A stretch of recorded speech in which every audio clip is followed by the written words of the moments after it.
सो hello बच्चा लोग, welcome back again in Edugrown. I hope आप सब लोग अच्छे और सेफ होंगे। तो यार एसिड बेस एंड सॉल्ट हम पढ़ रहे थे क्लास 10th का साइंस का चैप्टर नंबर 2 जो कि केमिस्ट्री का पार्ट है। प्रीवियस लेक्चर्स में हमने एसिड और बेस को बहुत अच्छी तरीके से समझ लिया, उसके रिएक्शंस वगैरह को देख लिया। पिछले प्लेलिस्ट चेक करो, आपको प्लेलिस्ट मिल जाएगा इस चैप्टर का। नाउ आज अपन स्टार्ट करने वाले हैं पीएच, पावर ऑफ हाइड्रोजन के बारे में अपन डिस्कस करेंगे, ठीक है। या पोटेंशियल ऑफ हाइड्रोजन भी कहा जाता है, फुल फॉर्म है पीएच का।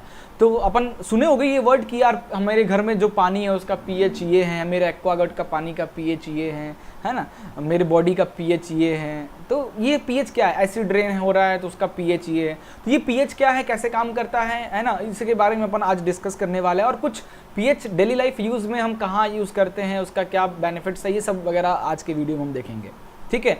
फिर हमारा बचेगा सिर्फ एक टॉपिक, सॉल्ट। और सॉल्ट पे 2-3 वीडियो लग जाएंगे क्योंकि सॉल्ट भी एक बड़ा टॉपिक है इस चैप्टर का, ठीक है। तो चलिए स्टार्ट करते हैं, बट उससे पहले छोटी सी रिक्वेस्ट है, चैनल पे नए हो चैनल को सब्सक्राइब, वीडियो को लाइक और शेयर जरूर करें। चलिए शुरू करते हैं।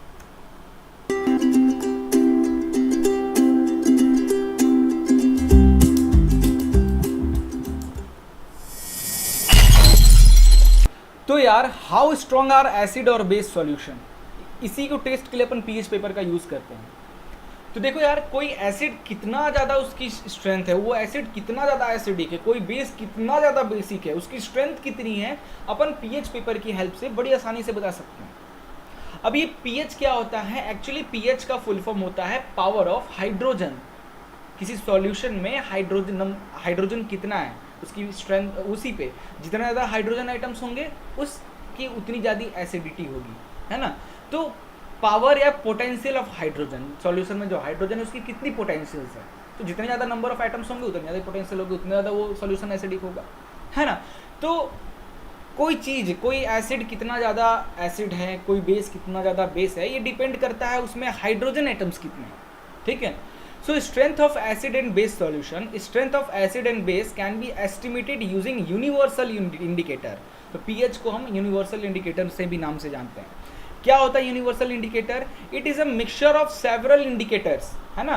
तो अपन ने इंडिकेटर्स चैप्टर में पढ़ा था कितने टाइप के इंडिकेटर्स होते हैं। तो ये जो पीएच पेपर बनता है उसमें हर सारे इंडिकेटर्स, बहुत टाइप के अलग अलग इंडिकेटर के मिक्सिंग से हम एक पीएच पेपर रेडी करते हैं। जैसे लिटमस पेपर, हम लीचेन जो होता है काई टाइप का होता है लीचेन, उसकी हेल्प से पीएच पेपर बनाते, सॉरी लिटमस पेपर बनता है। बट पीएच पेपर पर्टिकुलर किसी एक इंडिकेटर से नहीं बनता है, काफ़ी सारे इंडिकेटर के मिक्सचर से बनता है। तो it is a mixture of several indicator.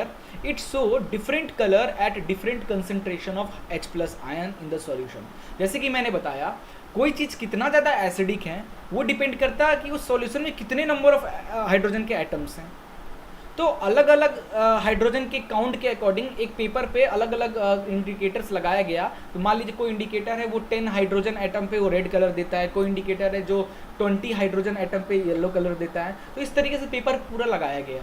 और फिर जब आपको सोल्यूशन में डालोगे तो वो पेपर क्या करेगा, हाइड्रोजन के H प्लस आयन कितने हैं उनको सेंस करेगा, H प्लस आयन्स को, और उन आयन्स के हिसाब से वो कलर देगा। और वो हर कलर का एक नंबर होता है। आप ये देख सकते हो पीएच पेपर, है ना, 0 से स्टार्ट होता है और 14 तक का पीएच ये रहता है, ठीक है ना। यही H प्लस आयन की हेल्प से बता देता है कि यार वो कितना ज़्यादा एसिडिक है या कितना बेसिक है। आगे डिस्कस करते हैं पीएच स्केल के बारे में, जरा पढ़ते हैं भाई पीएच स्केल क्या है। A scale for measuring H plus ion concentration in a solution. P in pH stand for potens and a German word which means power. ठीक है, so pH power of hydrogen या potential of hydrogen ion in a particular solution. तो ये जो pH होता है 0 से लेके 14 तक होता है, ठीक है, इससे ज़्यादा नहीं होता। बहुत बच्चों को कन्फ्यूज़न होता है। तो जो पीएच पेपर होता है यार उसकी 0 से स्टार्ट होता है और 14 इसकी लास्ट लिमिट होती है, ओके, 0 से 14 तक, ठीक है। अब 7 होता है इसका सेंटर पॉइंट। तो 7 से इस तरफ आप जाओगे, 7 से ज़्यादा तो आपको बेसिक कैरेक्टरिस्टिक इधर बढ़ती हुई मिलेगी। 7 से कम जाओगे तो इधर एसिडिक प्रॉपर्टी बढ़ती मिलेगी आपको, एसिडिक प्रॉपर्टी। तो यही है, if the value of pH is equal to 7 it means the solution are neutral है, न्यूट्रल, ना एसिडिक है ना बेस है। Now, if the value of pH is less than 7, then the solution are acidic solution.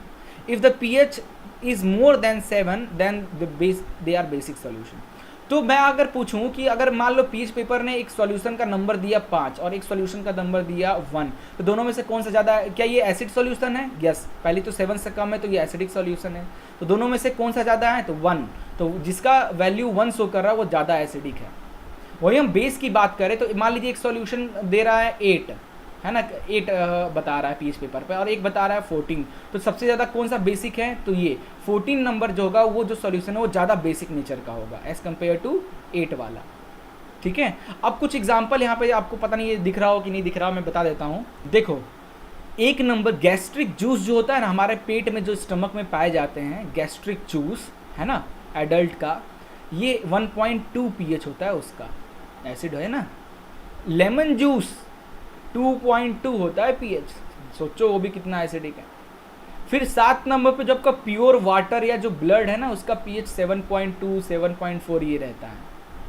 Milk of magnesia की बात करें तो इसकी पीएच 10 होता है, और वहीं सोडियम हाइड्रोक्साइड NaOH की बात करें तो उसकी पीएच 14 होती है, बहुत ज़्यादा बेसिक होता है। और जो हमारा HCl होता है, हाइड्रोक्लोरिक एसिड, H2SO4, उसका पीएच यार 0 से 1 के बीच में होता है, HCl वगैरह का ये सब का पीएच, है ना। आपको इंटरनेट में काफ़ी सारे फोटोज़ मिल जाएंगे, हर किसका क्या पीएच होता है ये सब आपको अच्छे से मिल जाएगा वहाँ से। जनरली मोटा मोटी आपको मैंने बता दिया, ठीक है। मोटा मोटी ये क्या है चलिए आगे हम डिस्कस करने वाले हैं importance of pH in everyday life. Everyday life में पीएच की क्या इंपॉर्टेंस है? तो देखो, are plant and animal pH sensitive? जो प्लांट्स हैं या जो एनिमल्स हैं या जो ह्यूमन बींग्स हैं, क्या उनकी जो बॉडी की पीएच वैल्यू क्या वो बहुत ज़्यादा सेंसिटिव होती है क्या? हाँ, बहुत ज़्यादा सेंसिटिव होती है। Our body works within the pH of 7.0 से 7.8। हमारी जो बॉडी है वो पीएच 7 से 7.8 के पीएच के बीच में रहती है। अब थोड़ा सा भी यार पीएच इससे कम या ज़्यादा हुआ ना हमें प्रॉब्लम हो जाएगी। बहुत सेंसिटिव ह्यूमन बॉडी या लिविंग बींग्स जो होते हैं ना उनकी पीएच बहुत सेंसिटिव होती है। थोड़ा सा 0.1 भी पीएच ज़्यादा या कम हुआ ना तो हमारे पसीने निकल जाएंगे, एसिडिटी बन जाएगा, लाइक दैट हमारी बॉडी में चीज़ें रिएक्शंस, केमिकल रिएक्शंस होने लग जाएंगे।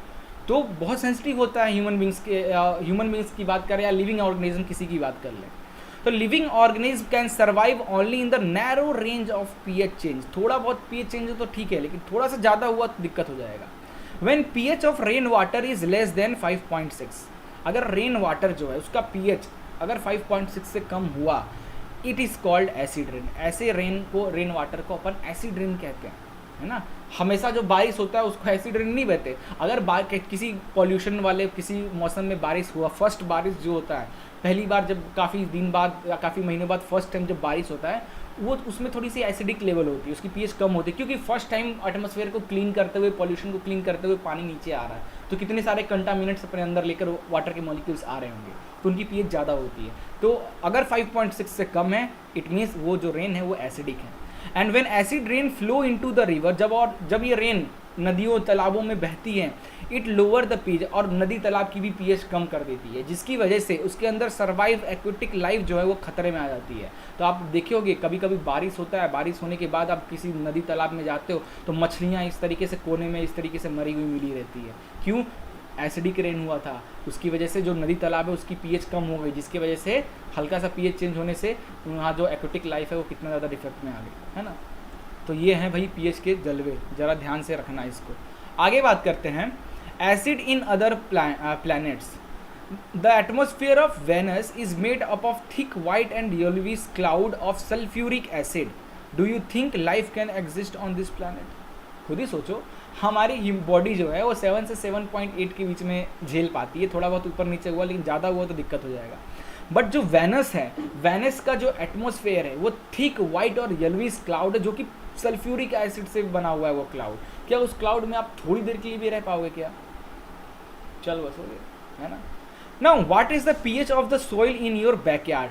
चलो जल्दी से उठो, मोबाइल में वीडियो देख रहे हो तो बाहर निकलो, अपने घर के जो बैकयार्ड है वहाँ की थोड़ी सी मिट्टी को निकालो और ज़रा बताना चेक करके उसकी पीएच कितना है। अरे सर मेरे पास पीएच पेपर थोड़ी ना है, हम कैसे बताएंगे। चलो ठीक है, तो मान लो अगर आपको पीएच चेक करना हो, अपने घर के कहीं मिट्टी है उस मिट्टी का पीएच चेक कर, तो क्या डायरेक्ट मिट्टी लो और उसमें पीएच पेपर डाल दो? नहीं काम करेगा ऐसे। तो कैसे करना? उस मिट्टी को लो, एक बीकर लो, उस बीकर में मिट्टी को डाल के थोड़ा पानी मिला के घोल दो, थोड़ी देर छोड़ दो तो मिट्टी सारी नीचे बैठ जाएगी अब मिट्टी के अंदर जो भी पीएच है वो पानी को भी उसी पीएच सेम पीएच हो जाएगा। अब उस पानी में अपना पीएच पेपर आप डालो, पीएच पेपर कलर शो करेगा और कलर के अकॉर्डिंग आप जानते हो कौन से कलर का क्या नंबर होता है, उसके अकॉर्डिंग आप बता पाओगे बड़ी आसानी से कि वो जो आपके पीछे बैकयार्ड की जो सॉइल है वो कैसी है, एसिडिक है या बेसिक है। ठीक है, नाउ आगे बात करते हैं पीएच इन अवर डाइजेस्टिव सिस्टम। अपना जो डाइजेस्टिव सिस्टम है उसकी पीएच क्या होती है? ऑफ कोर्स कम होती होगी। हमारे डाइजेस्टिव, हमारे स्टमक में एसिड है, वही तो खाने को पचाता है, तो ऑफ कोर्स उसकी पीएच कम होगी, है ना। तो जैसे दिखा रहा हूँ, it is very interesting to note that our stomach produces hydrochloric acid. अपना जो स्टमक है उसके अंदर हाइड्रोक्लोरिक एसिड रेगुलरली बनता रहता है। It help in the digestion of food without harming the stomach. अब एक लेयर होता है, बायो में आप पढ़ोगे, है ना, जो HCl, आप बोलोगे सर फिर मेरा पेट जल क्यों नहीं रहा है, गड्ढा क्यों नहीं हो गया मेरे पेट से बाहर का। यार स्टमक के अंदर इनर पार्ट का जो एक लेयर होता है, वो लेयर आपको जलने से बचाता है। HCl का रिएक्शन उस लेयर पे नहीं होता है, क्लियर है। तभी वो HCl रहना भी जरूरी है। होता है ना कभी कभी आपकी खाना नहीं पच रहा है ना, कभी कभी होता है खाना आपका पच ही नहीं रहा है, तो क्या थोड़ा डॉक्टर क्या करते हैं, या तो बेसिक दे देते हैं या तो एसिड देख के उसका रिएक्शन करा देते हैं। थोड़ा सा अमाउंट बढ़ने से क्या होता है, पेट में खाना पच जाता है, like that. During indigestion the stomach produces too much acid and this causes pain and irritation. अब जब एसिड की लेवल HCl जो है उसकी एसिडिक कैरेक्टरिस्टिक बढ़ती है तो उसकी वजह से आपके पेट में इरिटेशन, ठीक है, डाइजेशन, ढकार आना, ठीक है, पेन करना, इरिटेशन होना, ये सब चीज़ें होने लगती है। तो जो आप इनो पी लेते हो, इनो पियो, झट से 5 मिनट में डाइजिन खा लो, तो क्या है, ये सब बेस है ना। अपन न्यूट्रलाइजेशन रिएक्शन पढ़े थे, ठीक है। अगर बहुत ज़्यादा एसिड है तो उसमें उतने ही बेस डाल दो, तो बेस क्या करेगा, एसिड को न्यूट्रलाइज कर देगा। अगर बहुत ज़्यादा बेसिक है तो एसिड डाल दो तो उसको न्यूट्रलाइज कर देगा। तो हम इनो और ये क्या बेसिक चीज़ें लेते हैं जिसकी वजह से क्या होता है, हमारे स्टमक में जो एसिडिक कैरेक्टरिस्टिक है वो कम हो जाता है ना। बेसिक जो बेस हमने डाला है वो न्यूट्रलाइज कर देता है उस एसिड को, जिसकी वजह से अपन को आराम मिल जाता है। अब देखो, स्टमक कैविटी की बात करें तो इसकी पीएच 1 से लेके 1 के आसपास, 1 से लेके 5.1 2 3 4 5 इस तरीके से रहता है। ओरल कैविटी की बात करें तो 6 8 7 5 ये ओरल कैविटी का पीएच होता है। कभी 6 कभी 8 का, सुबह सुबह उठते हो तो एसिडिक बाहर रहता है तो 5 होगा, फिर थोड़ी ब्रश किए तो 7 हो गया, कुछ देर बाद फिर 8 हुआ, थोड़ा सा बढ़ा, फिर से कम हो गया 5 6, है ना, ये सब चीज़ें। अब देखो pH changes as the causes of tooth decay. आपके दांतों में, आपके मुंह का अगर पीएच कम ज़्यादा हो रहा है, इसकी वजह से ही आपका दांत सड़ता है ना। तो अगर आपके ओरल का, आपके माउथ का पीएच 5.5 से कम हो जाता है, ठीक है, अगर आपके माउथ का पीएच 5.5 से कम हो जा रहा है, इसका मतलब क्या, आपका दांत सड़ना चालू हो जाएगा, ठीक है। Tooth decay start when the pH of mouth is lower than 5.5।